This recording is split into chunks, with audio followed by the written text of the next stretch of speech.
आणि शिवालयाची जमीन वेगळी म्हणता येईल. त्याला मारवाडा म्हणजे ती घाण जमीन आहे आणि शिवालय म्हणजे पवित्र जमीन असं म्हणता येईल. नाही नाही, जमीन इथून तिथून एकच आहे. या धरणीवरच सगळं काही आहे. शौचाचे पाणी, आचमनाचे पाणी, आशेकाशीची अशीची, अरे पाणी एकच आहे. त्याला दोष देते. पाण्याला दोष देऊ नये. पाण्यावर शुद्ध कुणीच नाही. पाण्याला अशुद्ध म्हणण्याचा अधिकार नाही. ज्ञानीची जात असे एक,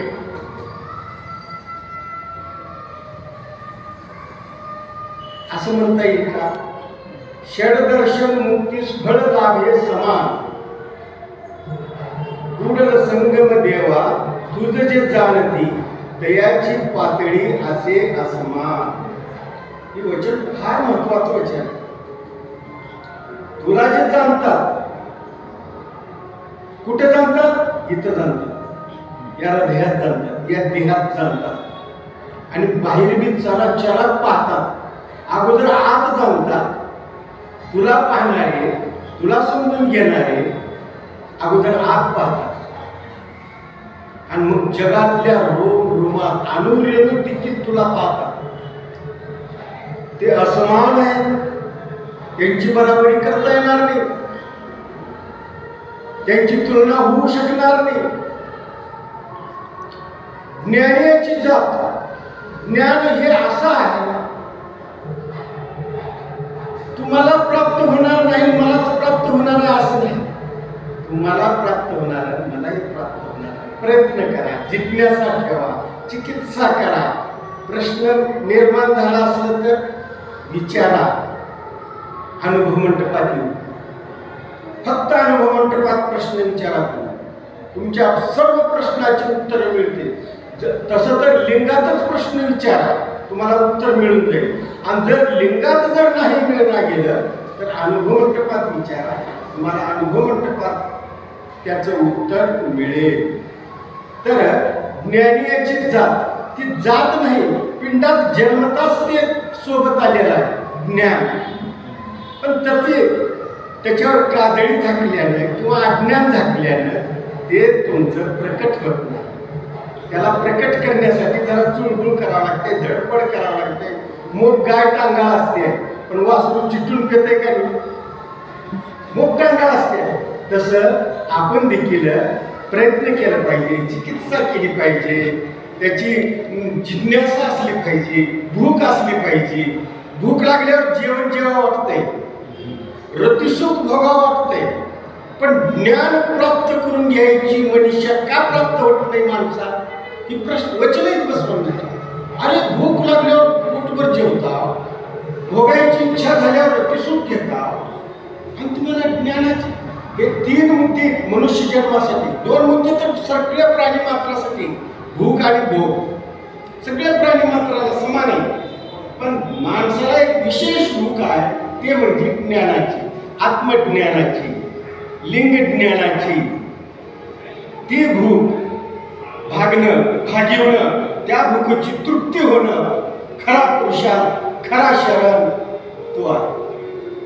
ज्ञानाची जात असे एकची, षडदर्शन मुक्तीस फळ लाभे समान. आणि कोणतीही पूजा करा, त्याच्या पद्धतीनं त्याच्या ताकदीने मिळत. आता ती षडदर्शन भक्तीचा विषय नाही, पण ज्ञानाची जात माझ्याहून कोणी लहान नाही, शिवभक्ताहून कोणी मोठं नाही, हे म्हणण्यामागे ज्ञानाची जात तुझ्या दिली आहे, माझ्या दिली आहे. मी प्रकट करतो, तू प्रकट करतेस, पण तू लहान आहेस असं समजू नको. हा विषय. माझ्याहून कोणी लहान नाही, शिवभक्ताहून कोणी मोठं नाही. त्यामुळे चरण साक्ष, मन साक्ष, माझ्या आत्म्याला साक्षी वाटतंय, तुझ्या एवढा ज्ञानी कोणीच नाही, पण तुझं ज्ञान झाकाळलेलं आहे. सावध हो, जिज्ञासा ठेव, अनुभव मंडपात ये, इष्टलिंग पूजा कर, तुला ज्ञान अवगत होणार आहे. फार मोठा खजिना आहे तुझ्या या हृदयामध्ये. फार मोठा खजिना आहे. आयुष्यातला एखादा प्रश्न विचारला, तुमची प्रयोगशाळा कोणती आहे? ही आहे माझं डोकं, माझी प्रयोगशाळा. किती सत्य आहे. एवढं सत्य ठेवायचं, मंदिर हुडकीत हिंडायचं, साधू हुडकीत हिंडायचं, गुरु हुडकीत हिंडायचं, मोठ्या हुडकीत हिंडायचं. अरे ही प्रयोगशाळा परमेश्वराने दिलेली आहे. या प्रयोगशाळेमध्ये इष्टलिंगामार्फत तुम्ही प्रयोग करा, असाध्य साध्य होईल. अभेद्य भेद करचाल तुम्ही. अभेद्य जरी असलं त्याला तुम्ही फिरून काढचाल. इतकी महाशक्ती, एवढं महान तुमच्यात सामर्थ्य या विश्वात नांदण्याचं, रणकंदन करण्याचं सामर्थ्य परमेश्वराने देऊन पाठवलेलं आहे.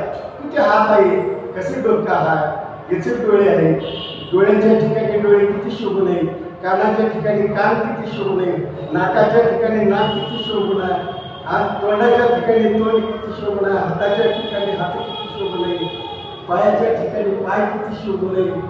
किती इंद्रिय योग्य ठिकाणी परमेश्वराने तुमची किती व्यवस्थित निर्मिती केलेली आहे. आणि असल्या निर्मितीला तुम्ही जर दूर होत असाल तर तुमच्या एवढं अभागी कुणी नाही. लक्षात ठेव, लक्षात ठेव, शरीर मिळालं आहे, जीव असेपर्यंत सदुपयोग करून घे. चूल जळत आहे, जेवण शिजवून घे.